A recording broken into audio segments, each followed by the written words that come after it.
আসসালামু আলাইকুম রহমতুল্লাহি ওয়া বারাকাতুহু। আশা করি সবাই খুবই ভালো আছেন। আজকে আবার আপনাদের সামনে নতুন একটি ভিডিও নিয়ে চলে আসলাম। তো দেখতে দেখতে শীতকাল আমাদের মাঝে আবারও চলে এসেছে। যত বেশি শীতকাল আমাদের কাছাকাছি চলে আসছে তত বেশি আমাদের সকল হবিস্টদের টেনশন বেড়ে যাচ্ছে। কারণ শীতকালের টেম্পারেচার কমে যাওয়ার কারণে আমাদের অ্যাকুয়ারিয়ামের পানির তাপমাত্রা খুবই কমে যায়, আর এর জন্য আমাদের মাছরা বিভিন্ন ধরনের সমস্যার সম্মুখীন হয়। আর এর জন্যই মূলত আমরা সকল হবিস্টরা বিভিন্ন ধরনের চিন্তায় পড়ি যে আমাদের মাছদেরকে কিভাবে আমরা ভালো রাখতে পারি। তো আজকের এই ভিডিওটিতে মূলত আমি তিনটি বিষয় নিয়ে কথা বলবো, যে তিনটি বিষয় মাথায় রেখে যদি আমরা শীতকালে মাছ পালন করতে পারি তাহলে আমাদের মাছরা গরমকালে যেরকম ভালো ছিল সেরকমই ভালো থাকবে শীতকালে ইনশাআল্লাহ। তো আজকের এই ভিডিওটি খুবই গুরুত্বপূর্ণ হতে যাচ্ছে, এর জন্য সবাইকে শেষ পর্যন্ত ভিডিওটি দেখার জন্য অনুরোধ জানাচ্ছি। তো আর কোনো ধরনের কথা না বাড়াই সরাসরি আজকের এই ভিডিওটি শুরু করি।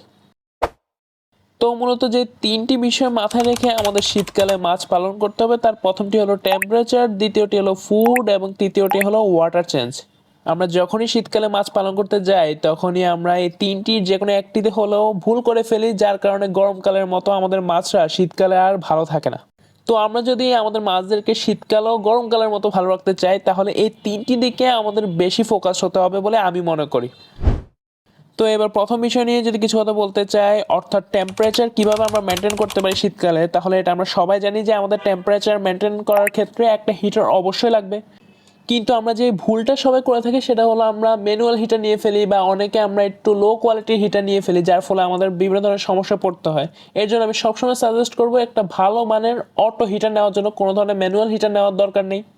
তারপর হিটারের পাশাপাশি অবশ্যই একটি থার্মোমিটার রাখবেন সবসময়, যাতে আপনি অলওয়েজ চেক করতে পারেন যে আপনার হিটারটা ভালোভাবে টেম্পারেচার মেনটেন করতে পারছে কিনা আপনার অ্যাকুয়ারিয়ামের পানির। কারণ যদি ঠিকমতো টেম্পারেচার নাই মেনটেন করতে পারে তাহলে যতই আপনি মিটারে দেখুন না কেন যে 28 ডিগ্রিতে দিয়ে রেখেছেন বা 26 বা 27 যেরকমই দিয়ে রেখেছেন, তাতে আসলে কোনো ধরনের লাভ হবে না। কারণ আপনার থার্মোমিটার যেটা শো করবে অ্যাকচুয়াল টেম্পারেচার আসলে সেটাই। এর জন্য থার্মোমিটারও খুবই গুরুত্বপূর্ণ হিটারের সাথে। আর সবসময় চেষ্টা করবেন হিটারের টেম্পারেচারটা 24 থেকে 26 এরকমের মধ্যে রাখার জন্য। আমরা অনেকেই 28 ডিগ্রি সেলসিয়াস বা 30 ডিগ্রি সেলসিয়াস বা অনেকে 32 ডিগ্রি সেলসিয়াসও সেট করে রাখি, যেটা কিনা আসলে ঠিক না। আমার মতে প্রায় সকল মাছদের জন্য 24 থেকে 26 ডিগ্রি সেলসিয়াস একটা বেস্ট টেম্পারেচার।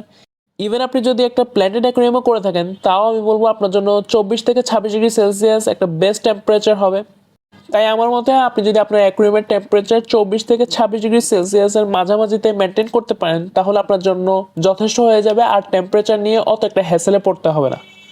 আর সর্বশেষ চেষ্টা করবেন ট্যাঙ্কের মধ্যে একটা এয়ার পাম্প অ্যাড করে দেওয়ার জন্য। আর আপনার ফিল্টার যদি খুবই ভালো হয়ে থাকে তাহলে এয়ার পাম্পও অ্যাড করে দেওয়ার কোনো দরকার নেই।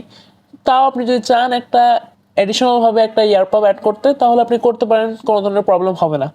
তো এগুলো গেল আমরা কিভাবে আমাদের অ্যাকুয়ারিয়ামের পানির তাপমাত্রাকে কন্ট্রোলে রাখতে পারি শীতকালে, এবং হিটার নিয়ে কিছু বেসিক কথাবার্তা। আপনি যদি হিটার নিয়ে আরও জানতে ইচ্ছুক হয়ে থাকেন বা হিটার নিয়ে কোনো ধরনের কনফিউশন থেকে থাকে তাহলে আপনি এই ভিডিওটি দেখতে পারেন। তাহলে আশা করা যায় যে আপনার হিটার রিলেটেড যদি কোনো ধরনের কনফিউশন থেকে থাকে তাহলে তা দূর হয়ে যাবে। তো এবার আমরা যদি শীতকালে মাছদের খাবার কি ধরনের হওয়া উচিত এই বিষয় নিয়ে কিছু কথা বলতে চাই, তাহলে অনেকের মধ্যেই এই কনফিউশনটা থেকে থাকে যে শীতকালে কি মাছদেরকে খাবার কম দিব কিনা। আমার মতে আপনার ট্যাঙ্কের কন্ডিশন যদি সম্পূর্ণ ঠিক থেকে থাকে তাহলে আপনি গরমকালে যেই পরিমাণ খাবার দিতেন আপনার মাছদেরকে সেই পরিমাণের খাবারই আপনি শীতকালে দিতে পারেন, তাতে কোনো ধরনের সমস্যা নেই। কিন্তু ওভারফিড ভুলও কখনো করাবেন না, এটা গরমকাল হোক বা শীতকাল হোক। আপনার মাছ 1 থেকে 2 মিনিটে যেইটুকু খাবার খেতে পারে সেইটুকু খাবারই আপনি আপনার ট্যাঙ্কে দিবেন, এর থেকে বেশি কোনো প্রকারের খাবার দিবেন না। আর সবসময় চেষ্টা করবেন আপনার মাছদেরকে একটু ভালো কোয়ালিটির প্যালেট ফুড দেওয়ার জন্য। আপনি অতিরিক্ত বাজে কোয়ালিটির প্যালেট ফুড যদি আপনি আপনার মাছদেরকে দেন তাহলে আপনি কখনোই রেজাল্ট পাবেন না, আর মাছদের ইমিউনিটি সিস্টেমও অত একটা গ্রো করবে না। যার ফলে একটু যদি টেম্পারেচার কমে বা পানির কোয়ালিটি যদি একটু খারাপ হয় তাতে দেখবেন আপনার মাছ খুব সহজেই অসুস্থ হয়ে যাচ্ছে বা বিভিন্ন ধরনের সমস্যার মধ্যে খুব সহজে পড়ে যাচ্ছে। তাই সবসময় চেষ্টা করবেন আপনি আপনার মাছদের খাবারের কোয়ালিটি একটু হলেও মেনটেন করার জন্য। আর চেষ্টা করবেন প্যালেট ফুডের পাশাপাশি আদার্স কিছু ট্রাই করার জন্য, যেরকম আপনি লাইভ ফুড দিতে পারেন, আপনি ভেজিটেবল দিতে পারেন। এই শীতকালে যেরকম বিভিন্ন ধরনের ভেজিটেবল আপনি আপনার বাজারে পেয়ে যাবেন, আপনি সেগুলো ট্রাই করতে পারেন। যেরকম আপনি গাজর খাওয়াতে পারেন, টমেটো খাওয়াতে পারেন, মটরশুঁটি খাওয়াতে পারেন, আপনি পালং শাক খাওয়াতে পারেন, শসা খাওয়াতে পারেন ইত্যাদি। এই সকল ধরনের ভেজিটেবল আপনি আপনার মাছদেরকে ট্রাই করাতে পারেন। আপনি প্রথমে কি করবেন, একটু ভালো মতো ধুয়ে নেবেন, তারপর আপনি 2 থেকে 5 মিনিট এর মধ্যে আপনি আপনার এই সকল সবজিগুলোকে একটু সেদ্ধ করে নেওয়ার চেষ্টা করবেন গরম পানিতে। তারপর ছোট ছোট পিস করে এগুলোকে মাছের ট্যাঙ্কের মধ্যে দিয়ে দিবেন, দেখবেন মাছটা খুবই সহজে প্যারেট ফুডের মতো খেয়ে নিচ্ছে। কিন্তু একটা জিনিস অবশ্যই লক্ষ্য রাখবেন যাতে কোনোভাবে ওভারফিড না হয়ে যায়, কারণ আপনি যদি ওভারফিড করে ফেলেন তাহলে আপনার পানির কোয়ালিটি নষ্ট হয়ে যাবে আর এর জন্য আপনার ওভারঅল সব সিস্টেমই নষ্ট হয়ে যাবে। তাই অবশ্যই ওভারফিড ভুলও করাবেন না। তো এবার সর্বশেষে আমি আপনাদের সাথে যে বিষয়টি নিয়ে কথা বলবো সেটি হলো ওয়াটার চেঞ্জ।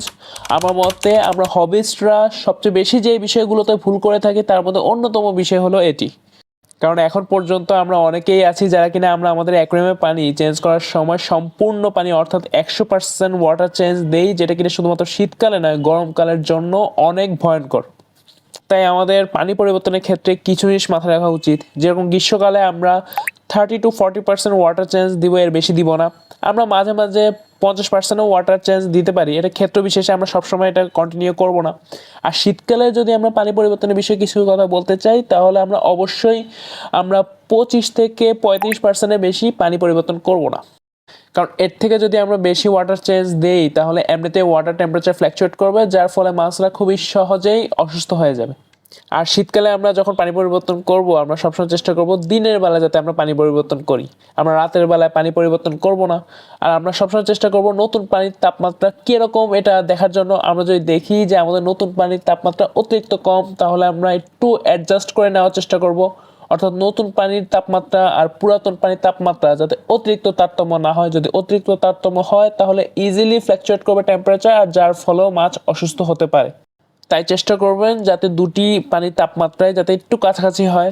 আর একটা ছোট্ট টিপস দিতে পারি, আপনি যদি দেখেন যে আপনার নতুন পানি আর পুরাতন পানির তাপমাত্রার মধ্যে প্রায় 10 ডিগ্রি সেলসিয়াস তাপমাত্রার পার্থক্য রয়েছে, তাহলে আমি বলবো যে আপনি আরেকটা হিটার নিতে পারেন বা ট্যাঙ্কের হিটারই নতুন পানির মধ্যে অ্যাড করে একটু কাছাকাছি তাপমাত্রা নিয়ে আসার চেষ্টা করবেন, যাতে নতুন পানি যখন আপনি পুরাতন পানিতে অ্যাড করবেন আর ফ্ল্যাকচুয়েট যাতে না করে। যদি ফ্ল্যাকচুয়েট করে তাহলে তো মাছ অসুস্থ হবে, এটা একদম স্বাভাবিক বিষয়। তো এর জন্য আমরা একটু চেষ্টা করব দুটি পানির তাপমাত্রা যাতে কাছাকাছি হয়ে যায়, তাহলে আর কোনো ধরনের সমস্যা থাকবে না। তো আজকের এই ভিডিওটি এ পর্যন্তই ছিল। আশা করি আজকের এই ভিডিওটি আপনাদের সবার কাছে খুবই ভালো লেগেছে। আজকের এই ভিডিওটিতে মূলত যে তিনটি বিষয় নিয়ে আপনাদের সাথে কথা বললাম সেই তিনটি বিষয় লক্ষ্য রেখে যদি আমরা এই শীতকালে কাজ করতে পারি তাহলে আশা করা যায় আমাদের মাছগুলো খুবই ভালো থাকবে এবং সুস্থ থাকবে ইনশাআল্লাহ। তো আজকের এই ভিডিওটি যদি ভালো লেগে থাকে তাহলে অবশ্যই লাইক দিবেন। কোনো ধরনের যদি কোয়েশ্চেন থেকে থাকে তাহলে অবশ্যই কমেন্ট করে জানাবেন। আর আপনি যদি আমাদের এই ইউটিউব চ্যানেলে নতুন হয়ে থাকেন তাহলে অবশ্যই সাবস্ক্রাইব করে আমাদের পাশে থাকবেন। তো সবাই খুবই ভালো থাকবেন। আসসালামু আলাইকুম ওয়া রাহমাতুল্লাহি ওয়া বারাকাতুহু।